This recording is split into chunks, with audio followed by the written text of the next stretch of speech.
Love is in the air, so let's check in with the Jacksonville Humane Society to see how we can all share and spread the love. Lindsay Layendecker is the Director of Community Partnerships at Jax Humane, and we're so excited to have you back on First Coast Living Love when you're here. Thanks for joining us. Thanks for having me. Of course. So starting out with February, of course, what do you have going on that we could get in on?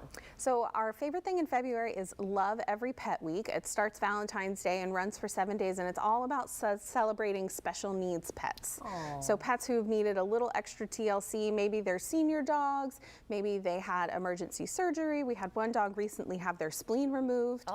We've had a lot of amputations. So it's a donation drive to help pets that just need that little extra TLC, that little extra love and care, and make sure that they get placed in their new loving homes. And just out of curiosity, you might not have the number immediately, but do you have a decent amount of those type of pets? We do, yeah. So they do need that attention and love. They absolutely do. We have a kitten and a puppy who came in with just days of each other that both needed leg amputations. Whoa. So we see it quite a bit, actually. Okay. It's not that uncommon. All right, well, let's talk about Don't Kitnap in March. What exactly do you mean by that? Don't Kitnap. So March is the start of kitten season when all of the unfixed cats out there start having babies. So what we want you to do if you find baby kitties is not scoop them up right away. You want to make sure you stop, wait, and look for mom, because mom truly knows best.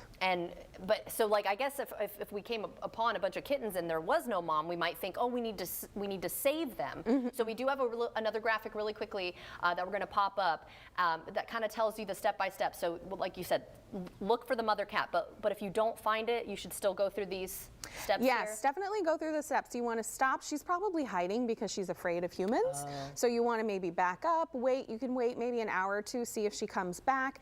There's lots of little things you can do to watch and wait for mom. If you rush them into the shelter, it's going to be a lot more difficult. It's almost like rushing a brand new born baby just straight into a daycare when it hasn't had any vaccinations and it's not with its mother. So definitely wait for the mom before you jump in and do anything. 9 times out of 10, she's going to come back and she's going to do the work for you. Okay. And then in April, you're going to also be looking for kitten foster parents as well. So let's touch on that a bit. Absolutely. So in April, the baby kittens will be coming to us. So baby kittens where no mom was found, and we will need foster parents. I personally am a kitten foster and I love it. It brings me so much joy. It's just taking home baby kitties for a couple weeks, making sure that they're eating, drinking, doing everything normally, growing big and strong so that they can go back, be spayed and neutered and adopted.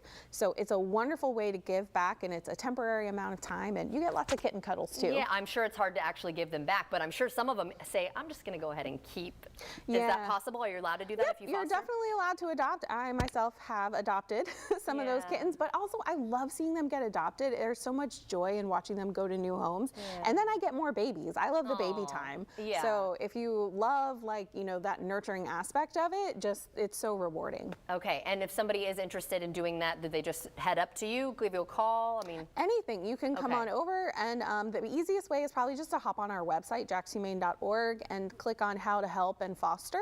And you'll see, you can sign up online. You can see all the kittens that need fostering. You can just come over and talk to us. We'll get you all hooked up. And then obviously heartworm is something we should be thinking about all year long, but especially going into those hotter months. So April is kind of when you really start to talk about that again too, right? Raise awareness. It is, yes. Heartworm Awareness Month. Heartworm disease primarily impacts dogs, and it is spread by mosquitoes. So that's, you know, our state bird in Florida practically. So we want to make sure that we're keeping our dogs on heartworm prevention all year long in the state of Florida, and that we're working towards making sure that our heartworm positive dogs get adopted into loving homes as well. Okay, wonderful. So we gave you some information there about fostering, but if somebody is interested in either volunteering or donating, how can they go about doing that?